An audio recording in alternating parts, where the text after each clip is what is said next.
어머니, 이 차 꼭 드셔보세요. 피로회복에 정말 좋아요. 찻잔에서 이상한 냄새가 났습니다. 정희는 잠시 망설였어요. 향이 좀 독특하네. 한약재가 들어가서 그래요. 건강에는 최고예요. 소영이 찻잔을 정희 앞으로 밀었습니다. 아주 잠깐이었지만 그녀의 눈빛이 날카로워졌어요. 정희는 차를 한 모금 마셨습니다. 쓴맛이 났지만 참을만 했어요. 다 드세요. 어머니 건강을 위한 거예요. 소영이 목소리에 묘한 압박감이 있었습니다. 정희는 찻잔을 비웠죠. 갑자기 어지러움이 밀려왔습니다. 어머, 왜 이러지? 어머니, 괜찮으세요? 걱정스러운 표정이었지만 입꼬리가 살짝 올라가 있었어요. 아니야, 괜찮아. 온천 때문에 좀 어지러운가 봐. 정희는 소파에 기댔습니다. 눈꺼풀이 무거워졌어요. 밖에서 발소리가 들렸습니다. 창문 너머로 누군가의 그림자가 지나갔죠. 남자 같았어요. 하지만 너무 피곤해서 신경 쓸 수 없었습니다. 소영이 휴대폰을 꺼내 문자를 보냈죠. 1차 성공. 내일 진행. 소영은 정희를 바라봤습니다. 그녀가 소파에서 스르르 잠들고 있었어요. 소영이 얼굴에서 따뜻한 며느리의 가면이 벗겨졌습니다. 그녀가 차갑게 웃었습니다. 달빛이 창문으로 들어왔어요. 소영이 얼굴을 비췄죠. 그 얼굴은 낮에 정희가 본 다정한 며느리의 얼굴이 아니었습니다. 악마의 얼굴이었어요. 도대체 며느리의 정체는 무엇이고 무슨 일이 벌어지려고 하는 걸까요? 사연이 끝까지 함께 해주세요. 그 전에 구독과 좋아요, 알림 설정을 살며시 눌러주시면 더욱 재밌게 보실 수 있습니다. 이제 시작하겠습니다.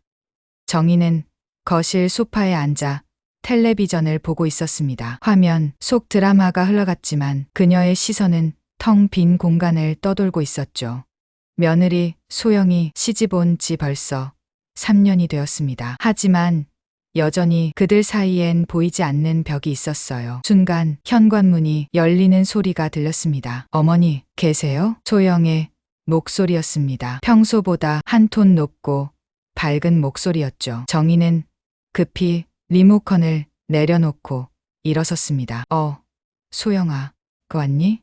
소영이 거실로 들어왔습니다. 손에는 예쁜 쇼핑백이 들려 있었어요. 얼굴엔 평소와 다른 환한 미소가 번져 있었습니다. 정희의 가슴이 두근거렸죠. 혹시 무슨 좋은 소식이라도 있는 걸까요? 어머니, 잠깐 앉으세요. 드릴 말씀이 있어요. 소영이 정희 옆에 앉았습니다. 그 거리가 평소보다 가까웠어요. 정희는 순간 마음이 따뜻해졌습니다. 무슨 일이니? 어머니, 혹시 다음 주 주말에 시간 있으세요? 소영의 눈이 반짝였습니다. 정희는 고개를 끄덕였죠. 그럼, 왜? 제가 온천 여행을 예약했어요. 어머니랑 단둘이 가고 싶어서요. 정희는 자신의 귀를 의심했습니다. 온천 여행? 단둘이? 그녀의 눈가가 촉촉해졌어요. 3년 동안 바라던 일이 일어난 것입니다. 며느리가 먼저 손을 내밀어 준 거예요. 정말, 진짜로? 네, 어머니. 그동안 제가 너무 서먹하게 굴었죠? 죄송해요. 소영이 정희의 손을 살며시 잡았습니다. 그 손길이 따뜻했어요. 정희는 감격에 겨워 말을 잇지 못했습니다. 정희는 올해 63살이었습니다. 남편을 일찍 여의고 혼자 아들 민수를 키웠죠. 그 고생이 얼마나 심했는지 손가락 마디마디가 굵어질 정도였습니다. 편의점 알바, 식당 서빙, 청소 일까지 안 해본 일이 없었어요. 그런 민수가 대기업에 취직하고 결혼까지 했을 때 정희는 모든 것을 이룬 기분이었습니다. 하지만 며느리와의 관계는 늘 어색했죠. 소영은 예의는 바르지만 거리를 두는 사람이었거든요. 어머니, 강원도 속초에 있는 온천 펜션이에요. 조용하고 좋다고 들었어요. 소영이 휴대폰을 꺼내 사진을 보여주었습니다. 아름다운 산속에 자리 잡은 펜션이었죠. 개인 온천탕도 있었습니다. 정말 좋네. 근데 민수는? 오빠는 출장 가잖아요. 이번엔 저희 둘만 가요. 고부 여행이라고 생각하면 돼요. 고부 여행. 그 단어가 정희의 가슴을 울렸습니다. 텔레비전에서만 보던 그런 관계가 자신에게도 생기는 걸까요? 소영아, 고마워. 정말 고마워. 정희가 소영의 손을 꼭 잡았습니다. 소영은 미소를 지었죠. 하지만 그 순간 소영의 눈빛이 차갑게 변했습니다. 아주 잠깐이었어요. 정희는 눈치채지 못했죠. 어머니, 제가 온천복도 준비했어요. 이거 보세요. 소영이 쇼핑백에서 예쁜 온천복을 꺼냈습니다. 분홍색과 하늘색 두 벌이었죠. 어머나, 이렇게까지 준비를 다 했니? 당연하죠. 어머니랑 가는 첫 여행인데요. 그날 밤 정희는 잠을 이룰 수 없었습니다. 너무 기뻤거든요. 침대에 누워 천장을 바라보며 생각했죠. 드디어 진짜 가족이 되는구나. 소영이가 마음을 열어주는구나. 옷장을 열어보니 변변한 옷이 없었습니다. 늘 아끼고 아껴서 살았으니까요. 정희는 결심했어요.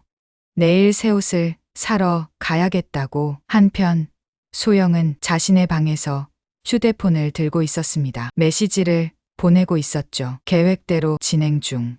다음 주면 끝. 답장이 왔습니다. 잘했어. 조심해. 소영은 차가운 미소를 지었습니다. 거울에 비친 그녀의 얼굴은 낮에 정희 앞에서 보였던 모습과 완전히 달랐어요. 계산적이고 차가운 표정이었죠. 다음 날 정희는 백화점에 갔습니다. 평소엔 들어가 보지도 않던 곳이었죠. 하지만 오늘은 달랐어요. 며느리와의 첫 여행이니까요. 이 스카프 어때요, 손님? 점원이 비단 스카프를 보여주었습니다. 값비싼 물건이었지만 정희는 망설이지 않았어요. 네, 이걸로 할게요.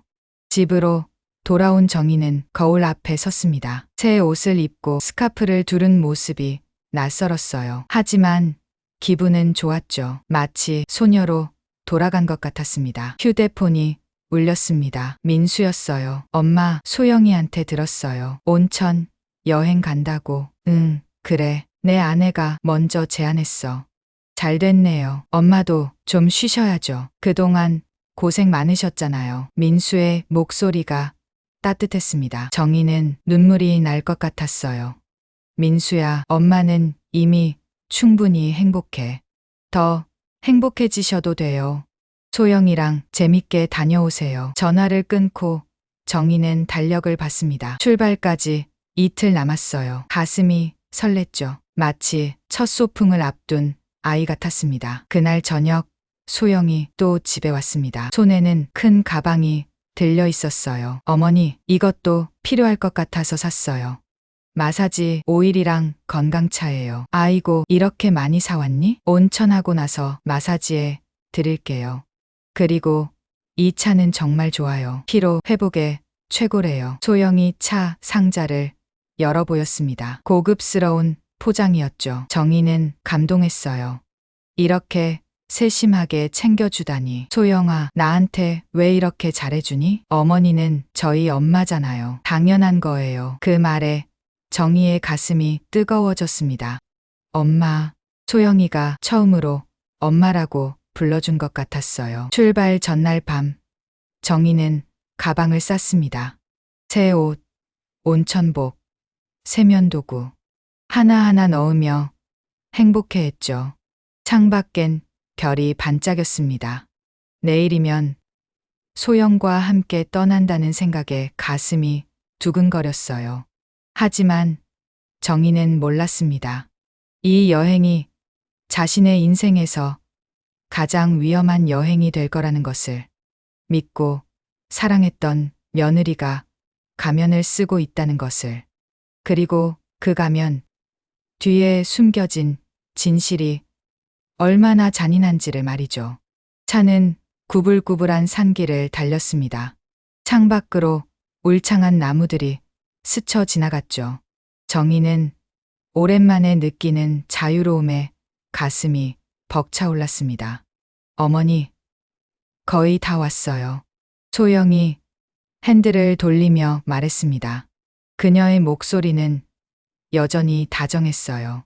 산속 깊은 곳에 펜션이 나타났습니다.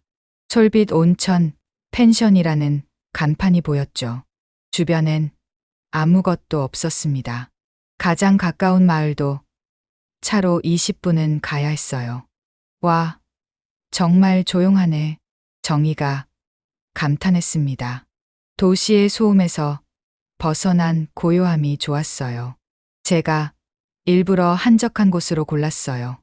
어머니가 푹 쉬셨으면 좋겠어서요. 소영이 짐을 내리며 말했습니다. 정희는 그 말에 또 한 번 감동했죠. 펜션 입구로 들어서자 주인이 나왔습니다.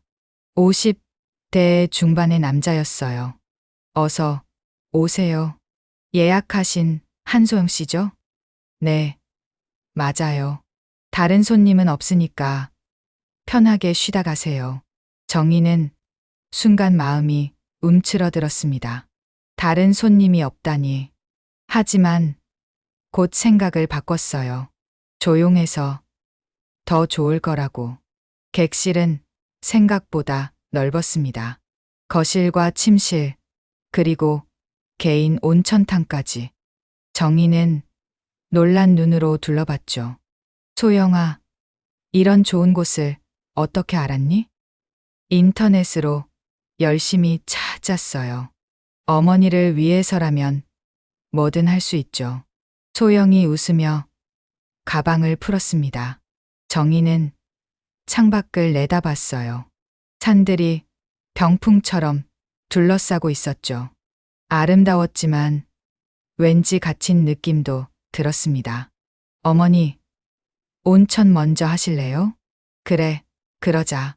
온천탕은 객실 안에 있었습니다. 나무로 만든 욕조에서 김이 모락모락 올라왔죠. 정희는 따뜻한 물에 몸을 담갔습니다. 피로가 스르르 풀리는 기분이었어요. 어머니, 물 온도 괜찮으세요? 소영이 물었습니다. 그녀도 욕조에 들어왔죠. 응, 딱 좋아. 두 사람은 나란히 앉아 있었습니다. 정희는 이 순간이 꿈만 같았어요. 며느리와 함께 온천을 하다니. 어머니, 그동안 저 때문에 마음고생 많으셨죠? 소영이 갑자기 말했습니다. 정희는 놀랐어요. 아니야. 무슨 소리니? 알아요. 제가 너무 차갑게 굴었어요. 죄송해요. 소영의 눈가가 촉촉해졌습니다. 연기였지만 정희는 몰랐죠. 저녁 시간이 되었습니다. 소영이 준비한 음식들이 테이블에 놓였어요. 정희가 좋아하는 반찬들이었죠. 이걸 다 언제 준비했니? 어제 밤에 만들었어요. 어머니가 좋아하시는 것들로요. 정희는 숟가락을 들었습니다. 음식이 입에서 녹았어요. 소영의 정성이 느껴졌죠. 식사가 끝나자 소영이 차를 내왔습니다. 어머니, 이 차 꼭 드셔보세요. 피로회복에 정말 좋아요. 찻잔에서 이상한 냄새가 났습니다. 약초 냄새 같기도 하고 화학약품 냄새 같기도 했죠. 정희는 잠시 망설였어요. 향이 좀 독특하네. 한약재가 들어가서 그래요. 건강에는 최고예요. 소영이 찻잔을 정희 앞으로 밀었습니다. 그녀의 눈빛이 날카로워졌어요. 아주 잠깐이었지만 정희는 차를 한 모금 마셨습니다. 쓴맛이 났지만 참을 만했어요. 다 드세요. 어머니, 건강을 위한 거예요. 소영의 목소리에 묘한 압박감이 있었습니다. 정희는 찻잔을 비웠죠. 갑자기 어지러움이 밀려왔습니다.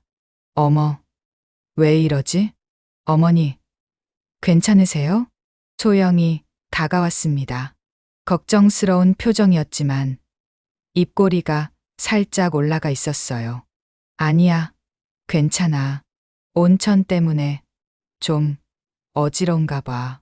정희는 소파에 기댔습니다. 눈꺼풀이 무거워졌어요. 밖에서 발소리가 들렸습니다. 창문 너머로 누군가의 그림자가 지나갔죠. 남자 같았어요. 하지만 정희는 너무 피곤해서 신경 쓸 수 없었습니다. 소영이 휴대폰을 꺼냈습니다. 문자를 보냈죠. 1차 성공. 내일 진행. 답장이 왔습니다. 알았어. 조심해. 소영은 정희를 바라봤습니다. 그녀가 소파에서 스르르 잠들고 있었어요. 소영의 얼굴에서 따뜻한 며느리의 가면이 벗겨졌습니다. 차가운 본 모습이 드러났죠. 어머니, 미안해요. 하지만 어쩔 수 없어요. 소영이 작게 중얼거렸습니다. 정희는 깊은 잠에 빠졌습니다. 꿈속에서도 온천 여행의 행복을 느끼고 있었죠. 내일이면 더 좋은 일이 있을 거라고 믿으면서. 하지만 펜션 밖에선 누군가가 움직이고 있었습니다. 박현수였어요. 소영의 진짜 연인이자 공범이었죠. 그는 펜션 주변을 살피며 내일을 준비하고 있었습니다. 모든 계획이 차질 없이 진행되도록. 밤은 깊어갔습니다. 산속의 펜션은 더욱 고요해졌어요. 마치 세상과 완전히 단절된 것처럼. 정희는 잠결에 몸을 뒤척였습니다. 불안한 꿈을 꾸는 것 같았어요. 이마에 식은땀이 맺혔죠. 소영은 정희를 지켜보며 시계를 확인했습니다. 새벽 2시였어요. 이제 시작이야. 그녀가 차갑게 웃었습니다. 달빛이 창문으로 들어왔어요. 소영의 얼굴을 비췄죠. 그 얼굴은 낮에 정희가 본 다정한 며느리의 얼굴이 아니었습니다. 악마의 얼굴이었어요. 새벽 5시. 이태성은 운동화 끈을 묶었습니다. 매일 같은 시간에 일어나는 습관이었죠. 전직 형사 시절부터 이어진 루틴이었어요. 그는 이제 카페 소량의 사장이었습니다. 펜션에서 10분 거리에 있는 작은 카페였죠. 은퇴 후 조용히 살기 위해 이곳에 왔어요. 하지만 형사의 본능은 쉽게 사라지지 않았습니다. 산길을 뛰며 그는 생각했어요. 어제 펜션에 손님이 왔다고 들었죠. 오랜만에 손님이었습니다. 이 계절엔 사람이 거의 오지 않거든요. 갑자기 목소리가 들렸습니다. 태성은 발걸음을 멈췄어요. 펜션 뒤편에서 나는 소리였죠. 조심스럽게 다가갔습니다. 나무 뒤에 몸을 숨기고 귀를 기울였어요. 오늘 밤이면 끝이야. 남자 목소리였습니다. 태성의 눈빛이 날카로워졌죠. 온천에서 사고로 처리하면 돼. 나이도 있고 지병도 있다고 하면 아무도 의심 안 해. 여자 목소리가 이어졌습니다. 부동산 서류는 준비됐지? 당연하지. 30억이야. 30억. 이번만 성공하면 우리는 자유야. 태성의 심장이 빠르게 뛰기 시작했습니다. 범죄의 냄새였어요. 틀림없었죠. 20년 형사 생활이 그에게 말해주고 있었습니다. 조심스럽게 고개를 내밀었어요. 젊은 남녀가 서 있었습니다. 여자는 어제 본 펜션 손님이었어요. 남자는 처음 보는 얼굴이었죠. 현수야, 실수하면 안 돼. 걱정 마. 완벽하게 처리할게. 남자가 여자의 어깨를 감쌌습니다. 연인 사이였어요. 태성은 직감했죠. 이들이 누군가를 해치려 한다는 것을. 태성은 조용히 물러났습니다. 그리고 휴대폰을 꺼냈어요. 남자의 얼굴을 찍었죠. 흐릿했지만 충분했습니다. 카페로 돌아온 태성은 컴퓨터를 켰습니다. 전직 동료에게 연락했어요. 나야, 부탁 좀 들어줘. 사진 보낼게. 1시간 후 답장이 왔습니다. 박현수, 35세. 사기, 전과, 3범. 태성의 표정이 굳어졌습니다. 예상대로였어요. 아침이 되었습니다. 정희는 무거운 눈을 떴어요. 온몸이 나른했습니다. 어제 그 차 때문인 것 같았죠. 어머니, 일어나셨어요? 소영이 밝게 웃으며 들어왔습니다. 손에는 또 찻잔이 들려 있었어요. 아침에 마시면 좋은 차예요. 정희는 찻잔을 바라봤습니다. 어제와 같은 냄새가 났어요. 순간 마음이 움츠러들었습니다. 왜인지 불안했죠. 소영아, 나는 커피가 마시고 싶은데. 어머니, 이게 건강에 훨씬 좋아요.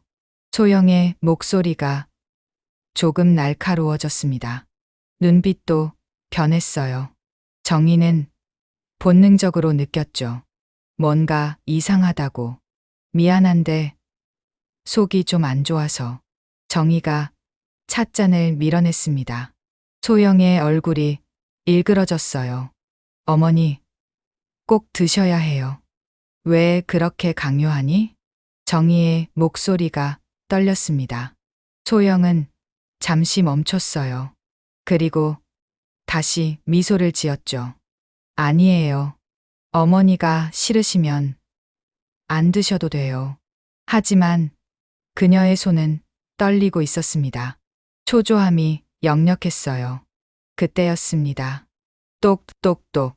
누군가 문을 두드렸어요. 안녕하세요.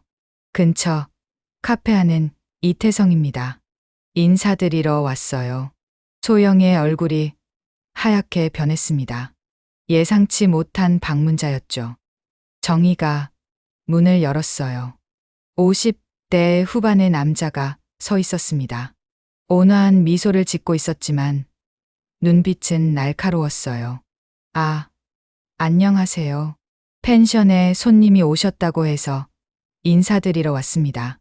여기선 이웃이 별로 없어서요. 태성이 안으로 들어왔습니다. 소영을 힐끗 봤어요. 그녀는 긴장한 표정이었죠. 차 한 잔 하시겠어요? 정희가 물었습니다. 감사합니다. 태성은 테이블에 앉았어요. 찻잔을 보고는 코를 킁킁거렸습니다. 이상한 냄새가 나네요. 그의 말에 소영이 흠칫했어요. 한약재 냄새예요. 아뇨, 이건 수면제 냄새 같은데요. 공기가 얼어붙었습니다. 정희는 놀란 눈으로 소영을 봤어요. 소영은 태성을 노려봤죠. 무슨 말씀이세요? 건강차예요. 제가 형사 출신이라 이런 냄새는 잘 알아요. 태성이 휴대폰을 꺼냈습니다. 사진을 보여줬어요. 이 남자 아시죠? 박현수 씨. 소영의 얼굴이 더욱 창백해졌습니다. 입술이 파르르 떨렸어요. 모르는 사람이에요. 오늘 새벽에 당신과 대화하던 걸 봤습니다. 30억 얘기도 들었고요. 정희의 다리에 힘이 풀렸습니다. 그녀는 의자에 털썩 주저앉았어요. 30억? 무슨 30억? 태성이 정희를 돌아봤습니다. 그의 눈빛이 따뜻해졌어요. 어머님, 제가 미리 조사해봤습니다. 어머님 명의로 된 부동산이 꽤 있으시더군요. 정희는 머리가 하얘졌습니다. 남편이 남긴 재산이었어요. 아들을 위해 아껴둔 것이었죠. 소영아, 이게 무슨 일이니? 정희의 목소리가 떨렸습니다. 눈물이 차올랐어요. 소영은 더 이상 연기하지 않았습니다. 차가운 표정으로 일어섰어요. 어차피 들킨 거 뭐. 그녀의 목소리가 완전히 변했습니다. 얼음처럼 차가웠어요. 진짜 며느리가 아니었어? 정희의 목소리가 부서졌습니다. 제 안에서 뭔가가 툭 하고 끊어졌어요. 민수 씨와는 위장 결혼이에요. 처음부터 당신 재산이 목적이었죠. 소영이 냉소를 지었습니다. 그때 문이 벌컥 열렸어요. 박현수가 들어왔습니다. 손에는 흉기가 들려 있었죠. 다 들었어. 이제 계획을 바꿔야겠네. 그의 목소리는 위협적이었습니다. 태성이 천천히 일어섰어요. 경찰은 이미 오고 있습니다. 거짓말이었지만 태성은 침착했어요. 20년 형사 경력이 빛을 발했죠. 현수가 다가왔습니다. 태성이 그를 막아섰어요. 정의는 모든 것이 무너지는 기분이었습니다. 믿었던 며느리가, 사랑했던 가족이 모두 거짓이었어요. 그녀는 무릎을 꿇었습니다. 눈물이 멈추지 않았어요. 하지만 태성이 그녀의 어깨를 잡았습니다. 어머님, 힘내세요. 제가 지켜드릴게요. 그의 목소리가 단단했습니다. 정의는 고개를 들었어요. 낯선 사람이었지만 그의 눈빛은 진실했습니다. 밖에서 사이렌 소리가 들렸어요. 사이렌 소리가 점점 가까워졌습니다. 현수의 얼굴이 일그러졌어요. 그는 소영을 노려봤죠. 내가 실수한 거야. 차를 제대로 먹이지도 못하고. 닥쳐. 이 노인네가 눈치를 챈 거야. 소영이 소리쳤습니다. 더 이상 연기할 필요가 없었어요. 그녀의 진짜 모습이 완전히 드러났죠. 태성은 정의를 자신의 뒤로 보호했습니다. 그의 눈은 현수의 손에 든 칼을 주시하고 있었어요. 이미 늦었습니다. 곧 경찰이 도착할 거예요. 그 전에 다 끝낼 수 있어. 현수가 달려들었습니다. 태성이 재빨리 의자를 들어막았어요. 칼이 나무에 박혔죠. 그 사이 태성은 현수의 손목을 잡았습니다. 두 남자가 몸싸움을 벌였어요. 정의는 벽에 기대어 떨고 있었습니다. 그녀의 온 세상이 무너져 내렸어요. 민수는 알고 있었니? 정의가 소영에게 물었습니다. 목소리가 부서질 것 같았어요. 소영이 비웃었습니다. 그 바보가 뭘 알겠어요? 제가 조금만 연기해도 다 믿더라고요. 정의의 가슴이 찢어지는 것 같았습니다. 아들까지 속였다니. 3년이야. 3년. 난 널 진짜 딸처럼 생각했어. 그게 당신의 실수였죠. 소영의 목소리는 얼음 같았어요. 태성이 서류 뭉치를 꺼냈습니다. 부동산 등기부등본이었어요. 어머님, 이걸 보세요. 정의는 떨리는 손으로 서류를 받았습니다.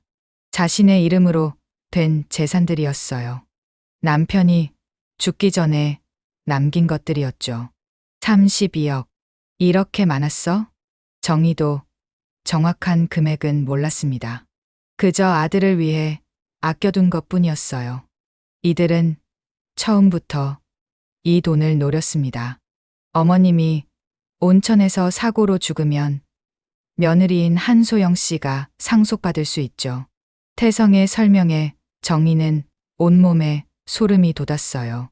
그럼 결혼도 가짜예요. 법적으론 진짜지만 애정은 없었죠.